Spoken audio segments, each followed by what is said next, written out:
चलिए दोस्तों, आज हम लोग पढ़ेंगे दांत के बारे में। दांत के बारे में पढ़ेंगे कि दांत कितने प्रकार के होते हैं। उसके बाद में दांत यानी क्षरण क्या है, यानी दंत अस्थि क्षय क्या है। तो देखेंगे सबसे पहले कि दांत के अध्ययन को ओडेंटोलॉजी कहते हैं। यानी अब कहेगा कोई सब कोई जानते हैं तो फिर भी पढ़ते हैं। दांत के अध्ययन को क्या बोलते हैं? ओडेंटोलॉजी बोलते हैं, यानी दंत विज्ञान बोलते हैं। देखेंगे दांत का निर्माण किससे होता है। तो दांत का निर्माण किससे होता है? कैल्शियम से होता है। क्या चीज से होता है? कैल्शियम से। और कैल्शियम का खोज डेवी ने किया था। किसने किया था? डेवी ने किया था। दांत का कार्य क्या है? तो दांत का मुख्य कार्य होता है कि भोजन को छोटे छोटे टुकड़ों में काटना। उसके बाद में तो हम लोगों में और भी जीवों में होता है, लेकिन बहुत से जीव ऐसे भी होते हैं जो अपने दांतों का उपयोग शिकार के पकड़ने में भी करते हैं।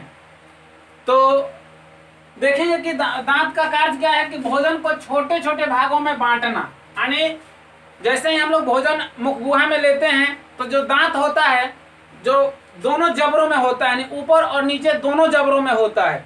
और यह दांत क्या करता है कि भोजन को छोटे छोटे टुकड़ों में बांटता है ताकि भोजन आसानी से ग्रास नली से होते हुए छोटी आंत में चला जाए। उपस्थिति के आधार पर दांत 3 प्रकार के होते हैं। कितने प्रकार के होते हैं? 3 प्रकार के होते हैं। उपस्थिति के आधार पर दांत 3 प्रकार के होते हैं। फर्स्ट देखेंगे एक दंतीय, मोनोफिडेंट। एक दंतीय दांत क्या है? तो ऐसे जीव जिनमें जीवन काल में सिर्फ एक बार दांत निकलते हैं। यानी सुन लीजिए फिर से, ऐसे जीव जिनमें जीवन काल में सिर्फ एक बार दांत निकलते हैं उसे हम लोग बोलते हैं एक दंतीय। अब कहिएगा कि एक दंतीय का उदाहरण दीजिए। तो एक दंतीय का उदाहरण हम लोग देखते हैं गाय, भैंस। यानी गाय और भैंस जो है वह कैसा प्राणी है? तो एक दंतीय प्राणी है। ऐसे जीवों को, यानी जो जीव एक दंतीय होते हैं, वैसे जीवों की जो आयु होती है वह दांत को गिन कर भी ज्ञात किया जा सकता है। यानी इतना याद रखिएगा कि एक दंतीय जो जीव है उसकी आयु किस तरह ज्ञात करेंगे? तो दांतों को गिन कर। अब कहिएगा कि गाय और भैंस का दांत गिनकर आयु ज्ञात कर सकते हैं। तो हाँ जी, कर सकते हैं। इसके साथ साथ अगर चाहेंगे तो गाय और भैंस का आयु ज्ञात करने के लिए उसके सींग जो होते हैं, यानी जो 2 सींग होते हैं, वो दोनों सींग के जो वलय होते हैं उस वलय को गिन कर भी ज्ञात करते हैं। जिस तरह हम लोग पढ़ते हैं कि वृक्षों की आयु ज्ञात किया जाता है कैसे? तो हम लोग पढ़ते हैं कि उसके वलयों को गिनकर, उसके रिंग को गणना करके, यानी जिसको हम लोग डेंड्रोक्रोनोलॉजी बोलते हैं। तो अब देखिएगा, एक दंतीय समझ गए। वैसा जीव जिसमें दांत सिर्फ एक बार आता है जीवन काल में उसे एक दंतीय कहते हैं, जैसे गाय, भैंस। दूसरा है द्विवार दंती। तो द्वि मीन्स होता है 2, वार माने यानी बार समझ में करते हैं, और दंती मीन्स दांत, यानी डिफोडेंट। डिफोडेंट में क्या है? तो वैसा जीव जिसमें दांत 2 प्रकार के होते हैं उसे बोलते हैं द्विवार दंती। यानी द्विवार दंती किसे कहते हैं? तो वैसा जीव जिसमें दांत 2 प्रकार के होते हैं। अब कहेगा कि 2 प्रकार, अभी बोले 3 प्रकार। तो उपस्थिति के आधार पर तो 3 प्रकार। अब 3 प्रकार में द्विदंतीय के 2 प्रकार। इसमें हम लोग एक पढ़ते हैं, पहला अस्थाई दांत। अस्थाई दांत को हम लोग बोलते हैं दूध का दांत। तो दूध का दांत किसे कहते हैं? तो वैसा दांत जो 8 से 10 वर्ष के आयु में टूट जाता है। यानी द्विवार दंती जो होता है वह मनुष्य होता है। द्विवार दंती कौन होता है? मनुष्य होता है। तो द्विवार दंती किसे कहते हैं? तो जिसमें दांत 2 प्रकार के होता है, और 2 प्रकार में अस्थाई दांत यानी दूध के दांत। तो वैसा दांत जो 8 से 10 वर्ष की आयु में टूट जाता है उसे हम लोग बोलते हैं दूध का दांत। और जैसे ही यह दूध का दांत टूटता है तो अस्थाई दांत जन्म लेता है। अब कहिएगा कि दूध के दांत की संख्या कितनी होती है? तो यह बहुत से एग्जाम में क्वेश्चन पूछ चुका है और पूछता भी है कि अस्थाई दांत या मनुष्यों में दूध का दांत जो होता है वह 20 होता है। कितना होता है? 20 होता है। अब देखेंगे अस्थाई दांत। तो वैसा दांत जो दूध के दांत को यानी अस्थाई दांत जब टूट जाता है उसके बाद जो दांत निकलता है उसको हम लोग बोलते हैं अस्थाई दांत। अब कहिएगा कि अस्थाई दांत कितना होगा? तो हम लोग जानते हैं कि हम लोगों के शरीर में यानी हम लोग के मुख में कितने दांत है? 32 दांत। अब कहिएगा कि 20 को दांत जब दूध का हो गया तो क्या होगा? यानी 12 को क्या होगा? अस्थाई दांत होगा, यानी 12 अस्थाई दांत। क्योंकि 20 तो ये हो गया तो नहीं, 20 तो जो जन्म लिया था यानी जो 20 को दांत निकला था वो तो 8 से 10 वर्ष की आयु में टूट गया, तो अब फिर निकलेगा, यानी समझिए अब 32 को अब निकलेगा। तो इसलिए याद रखिएगा, अगर पूछ दिया जाए कि मनुष्य के जीवन काल में कुल कितने दांत निकलते हैं तो याद रखिएगा यह 20 और यह 32, यानी कितना हो गया? 20 और 32 जोड़ लीजिएगा, जोड़ने तो नहीं आता है हमको, यानी यह 52 होता है। उसके बाद देखिएगा विषम दंती, तो ये 2 को हो गया। तब हम लोग पढ़ेंगे हेट्रोडोंट, विषम दंतीय। तो विषम दंतीय किसे कहते हैं? तो ऐसे जीव जिनमें कई प्रकार के दांत होते हैं, ऐसे जीव जिनमें कई प्रकार के दांत होते हैं उसे हम लोग विषम दंतीय कहते हैं। तो विषम दंतीय यानी जितना मैमल्स होता है यानी स्तनधारी जिसको हम लोग बोलते हैं, तो वह सब क्या होता है? विषम दंतीय प्राणी है। अब कई प्रकार के दांत क्या हो गया अभी तो यह जो दांत होता है विषम दंतीय वह यहाँ पे क्या होगा? तो सभी मैमल्स में यानी स्तनधारी प्राणी जितना है सब में विषम दंतीय। इसमें हो जाएगा मनुष्य भी हो जाएगा, इसमें गाय भैंस। तो देखिएगा विषम दंतीय, तो विषम दंतीय जो होता है दांत वो 4 प्रकार के होता है। कितने प्रकार का होता है? 4 प्रकार के होता है। तो विषम दंतीय जो होता है वह सभी स्तनियों में,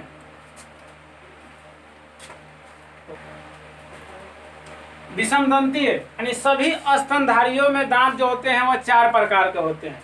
एक होता है कृंतक यानी इंसीजर, दूसरा होता है रदनक यानी केनाइंस जिसको बोलते हैं, तीसरा होता है अग्रच्वर्णक यानी प्रीमोलर जिसको बोलते हैं, और एक होता है च्वर्णक यानी जिसको हम लोग मोलर बोलते हैं।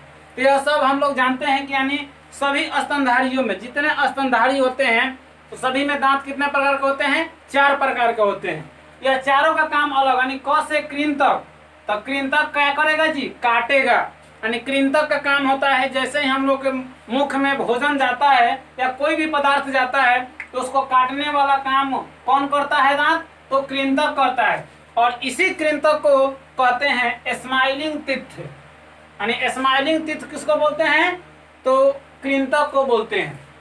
दूसरा है रदनक यानी केनाइंस जो होता है, तो देखिएगा रदनक जो होता है कृंतक काट दिया तो काटने के बाद यानी यह फाड़ना या चीरना, यानी फाड़ने और चीरने का काम कौन करता है? तो रदनक का काम है। रदनक का काम क्या है? यानी केनाइंस का काम क्या है? तो फाड़ना और चीरना। तीसरा है अग्रच्वर्णक, यानी अग्रच्वर्णक का काम जो होता है यानी वह होता है चबाना। यानी अग्रच्वर्णक का अर्थ कौन सा काम होता है? चबाना। और लास्ट है च्वर्णक यानी जिसको हम लोग मोलर्स बोलते हैं, इसका काम होता है पीसना। और यही जो दांत होता है इसको बोलते हैं विजडम टीथ यानी बुद्धि के दांत जिसको हम लोग बोलते हैं, इसी को बोलते हैं। या अकल के दांत, अकल के दांत किसको बोलते हैं? इसी को बोलते हैं, च्वर्णक को बोलते हैं। विजडम टीथ किसको बोलते हैं? तो च्वर्णक को बोलते हैं। बुद्धि के दांत किसे कहते हैं? तो च्वर्णक को बोलते हैं। और हाँ, एक और आता है क्वेश्चन कि मनुष्य में जो 4 प्रकार के दांत है यानी कृंतक, रदनक, अग्रच्वर्णक, च्वर्णक, इसमें कौन सा दांत जो है वो अवशेषी अंग का उदाहरण भी है? तो च्वर्णक जो होता है यह एक अवशेषी अंग का उदाहरण है। अवशेषी अंग का उदाहरण है कौन सा? तो च्वर्णक। अवशेषी अंग क्या है? तो वैसा अंग जो मनुष्यों में यानी बिना किसी काम के होता है उसे हम लोग बोलते हैं अवशेषी अंग। तो ऐसे हम लोग पढ़े हैं कि मनुष्यों में 100 अवशेषी अंग पाए जाते हैं। चलिए, तो अब कमेंट में आप लोग को बताना है कि कौन सा दांत कितना होता है, यानी कृंतक, रत्नक, अग्रचर्णक, चर्णक का सबका संख्या जो होता है वो अलग अलग होता है। हम बताएंगे, इसका सूत्र भी है दंत सूत्र। तो अब हम लोग इसी पर निकालते हैं, जैसे दंत सूत्र आई से इंसीजर, सी से टेनाइंस, पीएम से प्रीमोलर और एम से मोलर। इसी पर हम लोग देखते हैं इंसीजर कितना होता है। तो हम लोग देखेंगे कि आई से इंसीजर कितना होता है, केनाइंस कितना होता है, प्रीमोलर कितना होता है, मोलर कितना होता है। तो सबको क्या करेंगे, 2 से गुना करके और ऊपर नीचे वाले दोनों को जोड़ देंगे। इसको भी यानी एक में 2 से गुना करेंगे तो 2, और इसमें तो करेंगे तो 2, 2 और 2 4। तो इस तरह इसको निकाल कर और कमेंट करना है कि कौन सा दांत कितना होता है। चलो नेक्स्ट हम लोग देखेंगे मानव दांत। मानव जो दांत होते हैं वो 3 प्रकार के होते हैं। जो सबसे दांत के ऊपर वाला हिस्सा होता है उसको बोलते हैं शिखर यानी क्राउन बोलते हैं। उसके बाद में जो बीच वाला भाग होता है उसको ग्रीवा यानी गर्दन यानी नेक बोलते हैं इसको। और सबसे नीचे वाला जो भाग होता है उसको जड़ बोलते हैं यानी रूट बोलते हैं। जो नीचे वाला भाग होता है वह सबसे ज्यादा होता है, यानी 2/3 यानी 2/3 भाग जो होता है वह जड़ होता है। बाकी जो बचा भाग होता है वह शिखर और ग्रीवा होता है। जो जड़ होता है वो मसूरों में धंसा होता है और वही क्या करता है, दांत को जकड़ कर बांध कर रखता है। देखेंगे मानव दांत जो शिखर होता है उसमें 2 भाग होते हैं। एक होता है उसमें एनामेल और एक होता है डेंटिन। तो हम लोग बहुत से क्वेश्चन पढ़े हैं, बहुत वीवीआई क्वेश्चन भी है कि मानव शरीर का सबसे कठोरतम अंग क्या है। तो हम लोग बोलते हैं एनामल यानी एनामेल हम लोग बोलते हैं। तो एनामल भी उसको एनामल उसका शुद्ध क्या होता है, एनामल, और कहीं कहीं एनामेल बोलते हैं, एनामेल बोलते हैं। तो कोई दिक्कत नहीं है। चलिए, तो दांत में यानी जो सबसे ऊपर वाला भाग होता है यानी शिखर वाला जो भाग होता है यानी सबसे ऊपर जो चमकीले जो सफेद भाग होते हैं उसको हम लोग एनामेल बोलते हैं। यह क्या होता है, दांतों के सफेद भाग को एनामल कहते हैं या एनामेल कहते हैं। एनामल जो होता है वो कैसा होता है, तो सफेद होता है, याद रखिएगा। और यह सबसे कठोरतम अंग है, यह सबसे कठोरतम अंग होता है और यह कैल्शियम कार्बोनेट और प्लस कैल्शियम से बना होता है। एनामल किससे बना होता है, तो कैल्शियम कार्बोनेट और कैल्शियम से बना होता है। और आता है क्वेश्चन कि एनामल दांत के किस हिस्से में होता है, तो शिखर वाला भाग में होता है। ठीक एनामल के नीचे जो होता है वह कुछ पीले वाला भाग होता है। एनामल तो सफेद हो गया और इसके नीचे कुछ पीला भाग होता है जो शिखर से शुरू होकर और जड़ तक रहता है। उसको हम लोग बोलते हैं डेंटिन बोलते हैं। बहुत आप लोग इसका भी नाम सुने होंगे। तो डेंटिन जो होता है वह कहाँ होता है, एनामल के ठीक नीचे। एनामल है सफेद तो डेंटिन बेचारे पीले। एनामल जो होता है वो बहुत मजबूत होता है और बहुत कठोर होता है, लेकिन डेंटिन जो होता है वो खोखला होता है। यानी डेंटिन क्या होता है, खोखला होता है। और उसी खोखला में जो द्रव भरा होता है उसको वो जो खोखला होता है उसके नीचे वाला भाग जो होता है क्या होता है, खोखला होता है। डेंटिन को लेकर और डेंटिन के साथ साथ जो भाग नीचे होता है वह सब खोखला होता है। उसको बोलते हैं मज्जा गुहा बोलते हैं, यानी पल्प कैविटी। और ये मज्जा गुहा जो होता है वह ग्रीवा वाले भाग में होता है। याद रखिएगा कि मज्जा गुहा किस में होता है, तो ग्रीवा वाले भाग में मज्जा गुहा होता है और इसी में कुछ द्रव भरे होते हैं। अब देखिए क्या होता है, जैसे ही हम लोग खाना खाते हैं तो कुछ बैक्टीरिया जाता है और वह बैक्टीरिया जाता है तो क्या करता है, दांत को हानि पहुंचाता है। और वह जो दांत को हानि पहुंचाता है तो उस समय वह अटैक करता है एनामल पर। किस पर अटैक करता है, एनामल पर। तो हम तो पढ़े हैं कि एनामल जो होता है वह काफी मजबूत यानी शरीर का सबसे कठोरतम अंग है। तो इस पर कैसे अटैक करेगा? तो कहीं भी अटैक कर सकता है बैक्टीरिया। तो जैसे ही कोई व्यक्ति जब दांत साफ सही से नहीं करता है तो उसके एनामल वाले भाग पर बैक्टीरिया अटैक करता है, और जैसे ही अटैक करता है इस पर, तब क्या होता है, सफेद वाले भाग धीरे धीरे कटने लगता है, यानी बैक्टीरिया काटने लगता है उसको, और काटते काटते क्या करता है, पीले वाले भाग के पास जैसे ही आता है, तो हम लोग अभी जानते हैं, अभी बताए हैं कि पीला वाला भाग खोखला होता है। जैसे ही बैक्टीरिया सफेद वाले भाग को काटता है कि पीले वाले भाग में आ जाता है, और इस तरह दांत जो होता है वह समझिए कि हम लोग का खराब हो गया, जिसको हम लोग इस तरह हम लोग आम भाषा में उसको खोढ़िला बोलते हैं, यानी खोढ़ा। अब इसका उपाय क्या है?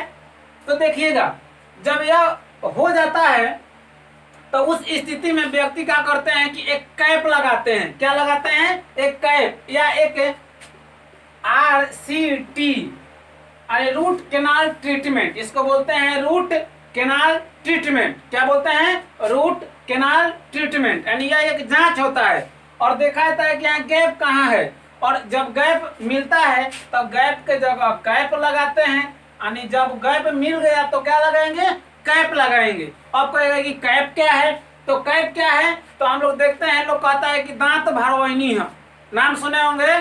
तो दांत भरवाइनी यानी दांत भरवाया जाता है, यानी ऊपर से देखेगा चांदी का कैप या सोना का कैप, बहुत से पदार्थ का कैप बना है, उसका लोग लगवाते हैं। तो यही होता है दंत अस्थि क्षय में, यानी जब एनामल पर बैक्टीरिया अटैक करता है। अब कहिएगा कि वह कौन सा बैक्टीरिया है?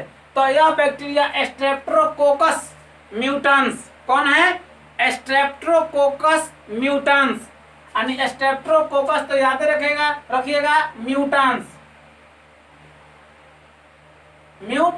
स्ट्रेप्टोकोकस म्यूटेंस जो बैक्टीरिया होता है यही दांत पर अटैक करता है और एनामल को क्षतिग्रस्त कर नीचे आता है, डेंटिन को क्षतिग्रस्त करता है, और फिर यह तो नीचे खोखला ही खोखला है, बाकी खोखला करते जाता है। तो उस स्थिति में हम लोग क्या करते हैं? RCT, यानी RCT root canal treatment, root canal treatment से जांच कराते हैं, और फिर जब वह खोखला होता है तो उसमें कैप लगाते हैं। अब चलिए, एक क्वेश्चन है कि दंत अस्थि क्षय का pH मान कितना होता है, यानी कितना pH रहेगा? तो हम लोग कहेंगे कि व्यक्ति का दांत खराब हो गया है, यानी वह दंत अस्थि क्षय होगा, अम्लीय हो गया है। तो याद रखिएगा 5.5, यानी दांत का pH जब 5.5 से कम हो जाए तो कहा जाता है कि दांत अम्लीय हो गया, यानी अब दांत खराब होगा। तो याद रखने के लिए याद रखिएगा, ऊपर भी दांत जितना उतना नीचे दांत, तो इतने है इतने और इतने 5, तो 5.5 ये क्वेश्चन पूछ चुका है या RPF कांस्टेबल में। चलिए, अब एक और क्वेश्चन है यहाँ से कि दंत अस्थि क्षय का अध्ययन जिस विज्ञान में किया जाता है उसे क्या कहते हैं? तो इसको कैरियोलॉजी बोलते हैं। क्या बोलते हैं? तो कैरियोलॉजी बोलते हैं। कैरियोलॉजी यानी विज्ञान की वह शाखा जिसमें दंत अस्थि क्षय का अध्ययन किया जाता है उसे कैरियोलॉजी कहते हैं। अब कभी कभी सुनिएगा, किसी का दांत टूट जाता है, यानी चौका टूट गया समझिए, तो क्या करते हैं? कृत्रिम दांत भी लगाते हैं। तो कृत्रिम दांत अब याद रखिएगा किसका बना होता है? तो एक्रिलिक जगह तो है, कृत्रिम जो दांत होता है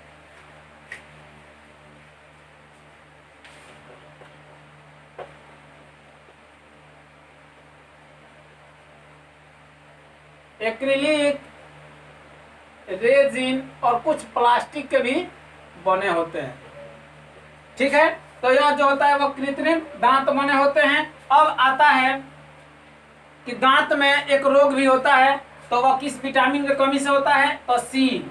याद रखेगा कि दांत में जो स्कर्वी जो रोग होता है जिससे मसूड़ा फूल जाता है, और किस विटामिन की कमी से? सी विटामिन की कमी से होता है। तो इतना आप लोग समझ गए होंगे, दांत से संबंधित कोई भी क्वेश्चन नहीं छूटना चाहिए। और यदि इसमें कुछ सुझाव देना चाहते हैं कि ये छूट गया तो उसको कमेंट कीजिए। यदि अच्छा लगे तो हाँ नीचे को छूटा है। यानी मनुष्य में 18 वर्ष के पहले तक 28 दांत होते हैं। याद रखिएगा कि 18 वर्ष से पहले कितना दांत होता है? 28 दांत होता है। जो दांत 4 गो जो आखिरी बार निकलता है उसे अकल के दांत कहते हैं। अंकल के दांत ना, अकल के दांत। अब कहिएगा कि ये अकल के दांत 4 गो कौन सा दांत है इसमें से? तो यह चौर्णक जो होता है उसी को अभी तुरंत पढ़े हैं, विजडम टीथ पढ़े थे ना। तो वही अकल के दांत कितने? 4 गो। जो अब कहेगा कि यह तो ज्यादा होता है, तो ज्यादा होता है, लेकिन सबसे अंतिम बार जो 4 गो निकलता है तो उसी को हम लोग बोलते हैं अकल के दांत। और एक और क्वेश्चन देख लीजिए कि हाथी के दिखने वाला दांत, स्क्रीनशॉट भी कर सकते हैं आप लोग, कि हाथी का जो दिखाने वाला जो दांत होता है, बाहर जो 2 निकला होता है, वह कौन सा दांत होता है? तो इंसीजर होता है। वीवीआई क्वेश्चन है बहुत, कि जो हाथी के दिखाने वाला दांत कौन होता है? इंसीजर होता है। इतना काफी है दांत से संबंधित क्वेश्चन। यदि आपको अच्छा लगे तो चैनल को सब्सक्राइब कीजिए और लाइक कीजिए। अच्छा नहीं लगे तो डिसलाइक भी कीजिए और बताइए कमेंट में कि क्या दिक्कत है, क्या गलती है। फिलहाल इतना के लिए